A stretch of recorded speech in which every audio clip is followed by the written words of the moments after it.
Good morning বন্ধুরা, মুকুল simple লাইফে তোমাদের অনেক শুভেচ্ছা আর ভালোবাসা জানিয়ে একটা নতুন ব্লগে চলে এলাম।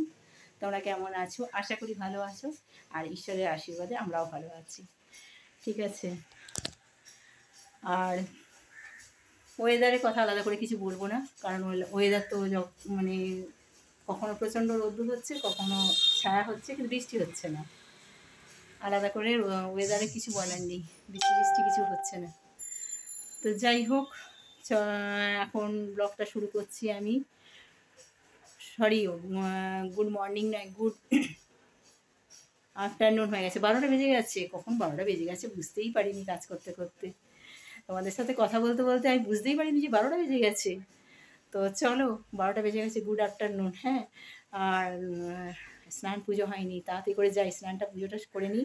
তারপরে সারাদিন তোমাদের সাথে অনেক গল্প বাকি আছে, অনেক কিছু করব, গল্প টল্প। আর রান্না আজকে স্পেশাল রান্না আছে, কিন্তু আজকে রান্না স্পেশাল আছে। এই সিজনে ফার্স্ট টাইম খাচ্ছি। গেস করো তোমরা। আমি স্নান পুজোটা সেরে নিই। বন্ধুরা, সোজা রান্নাঘরে চলে এলাম। আর রান্নাঘরে এসে মাছটা একটু নুন মাখিয়ে রেখেছিলাম, ইলিশ মাছটা নুন মাখিয়ে রেখেছিলাম। হলুদ ওই নামে মাত্র আর কি, একটুখানি হলুদ দিয়েছিলাম, কারণ ইলিশ মাছে খুব একটা হলুদ টলুদ দেওয়া হয় না, একটু হলুদটা কমই দেওয়া হয়, নুনটা একটু বেশি দেওয়া হয়। তো সেইভাবে ওটাকে ভেজে নিচ্ছি। আর ভেজে নিয়ে তারপরে হালকা করে ভাজবো ভেবেছিলাম, কিন্তু একটু কড়া হয়ে গেল। এতটা কড়া ভাজা আমার ইচ্ছে ছিল না। যাই হোক, ভেজে নিলাম, আমার ভাজা হয়ে গেছে। আর সেই কড়াতে আমি খানিকটা তেল দিয়ে একটু কালো জিরে দিলাম। কালো জিরে দিয়ে, আর আগের থেকে তো পোস্ত আর সর্ষেটা আগে আমি ছেঁকে নিয়েছিলাম, সর্ষে পোস্তটা দিয়ে দিলাম, সাথে কাঁচা লঙ্কা আর হালকা একটু হলুদ দিয়ে দিলাম ফুটতে। তারপরে ভাজা মাছগুলো দিয়ে ফুটিয়ে নিলাম। মনটা এতটাই খারাপ হয়ে গেল, সত্যি একটা মানে এতটাই একটা বাচ্চা মেয়ে, জলজান্ত একটা বাচ্চা মেয়ে কীভাবে মানে কদিনই বা অসুস্থ হয়ে গিয়ে এরকম চলে গেল আমাদের ছেড়ে। সেটা খুবই খারাপ লাগছে। রুবি আর আলপনার চ্যানেল, যেটা আমি কিন্তু ওর ভিডিওগুলো প্রায় দেখতাম, প্রতিদিন দেখতাম বলবো না, কিন্তু বেশ মাঝে মাঝেই আমি দেখতাম, আর বেশ ভালো লাগতো, কারণ মা মেয়ের যে কমেডি ব্যাপারটা আছে খুব ভালো লাগতো। কিন্তু হঠাৎ করে শোনার পরে না মনটা এতটাই খারাপ হয়ে গেল যে কি বলার কথা নয়। আর সবচেয়ে বড় কথা হচ্ছে, আমি একা নয়, আমাদের বাড়ির আমার বোনে টোনেরা সবাই ওর চ্যানেলটা দেখতো এবং বেশ মানে মজা পেতো একটু, তাই না? তো এতটাই খারাপ লাগছে যে একটা বাচ্চা মেয়ে, খুব বেশি বয়স নয়, 30-এর মধ্যে হবে বেশি হয়তো, কিন্তু অনেক স্ট্রাগল করেছে। অনেক স্ট্রাগল করেও কিন্তু শেষ পর্যন্ত যখন ভালো দিন আসলো তখনই কীরকম ভগবান নিয়ে নিল, এটা মানা যায় না। জাস্ট অত্যন্ত মানে মর্মাহত। আর সবচেয়ে বড় কথা, মায়ের সামনে এইভাবে মেয়ে চলে গেল, সেটা কতটাই কষ্টদায়ক, তাই না? আমি তো হঠাৎ শুনেই তো অবাক হয়ে একেবারে। আমি ওর শরীর খারাপ পর্যন্ত আমি দেখেছি ভিডিও, কিন্তু শরীর খারাপটা যে এত দূর পর্যন্ত গেছে সেটা আমি তারপরে আর দেখিনি, কারণ আমি সময় পাই না এতটা দেখার। আমি তো শোনার পরে মানে কি বলবো, অত্যন্ত মানে খারাপ লাগছে আমার।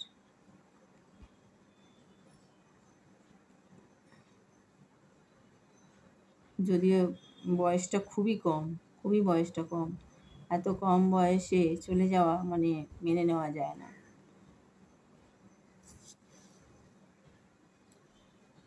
আমি হঠাৎ ইউটিউবটা মানে ওপেন করার পরেই আমি বিশ্বাস করিনি প্রথমে। আমি ভাবলাম কি ব্যাপারটা বুঝলাম না তো।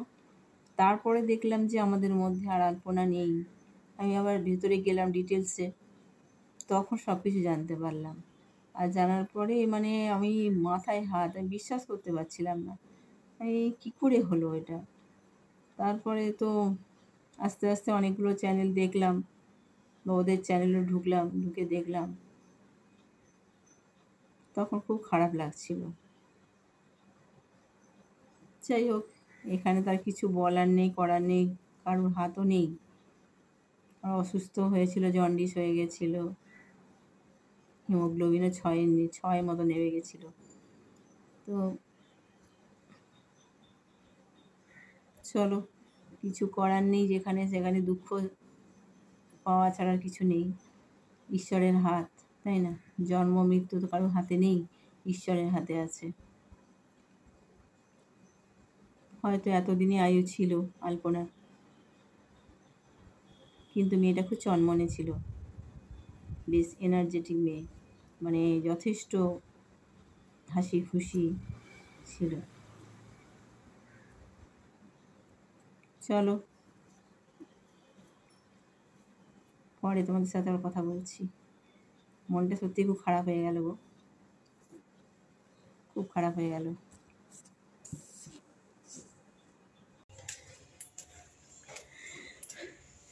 অবস্থাটা দেখো একবার, ছাদের অবস্থাটা দেখো। শ্রাবণের ধারা বওয়ার কথা, সেখানে হচ্ছে কি বলতো, অসম্ভব রোদ্দুর।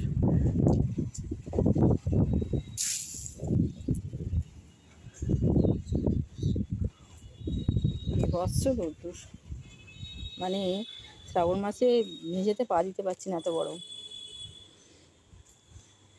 আর ফ্ল্যাটটা অনেকটা হয়ে গেছে দেখো, অনেকদিন পর দেখলাম তো, অনেকটাই উঠে গেছে। বাবা, যখন এখানে ভর্তি হয়ে যাবে প্রচুর লোক আসবে।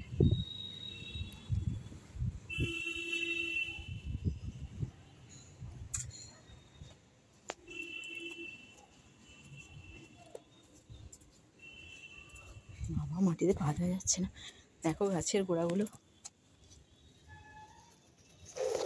শক্ত হয়ে গেছে। যেখানে জলে গাছ পচে যাবে, পচে যাওয়ার কথা, সেখানে গাছের গোড়াগুলো শক্ত, ফেটে যাচ্ছে। কী অবস্থা, কে বলবে? শ্রাবণ মাস এখন প্রত্যেকেরই ছাদে ছাদে না প্রচুর গাছ। কি করবে বলো, কারণ তো মাটি নেই, বাগান নেই তো। সকলেরই খুব বাড়ি, বাগান নেই।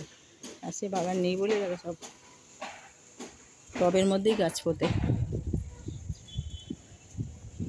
শুধু এখানে একটু বাগান আছে।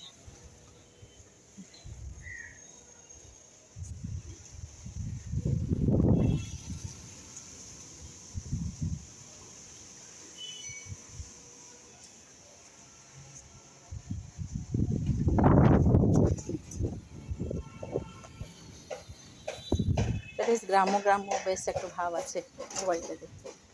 আর বাদ বাকি কারুদেরই আর কোনো এ নেই, মেঝে নেই। আর আকাশের অবস্থা দেখো,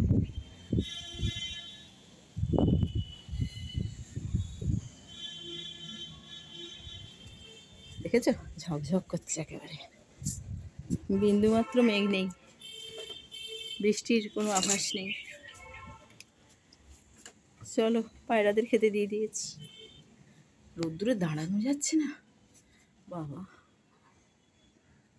মাথাটা গরম হয়ে গেল।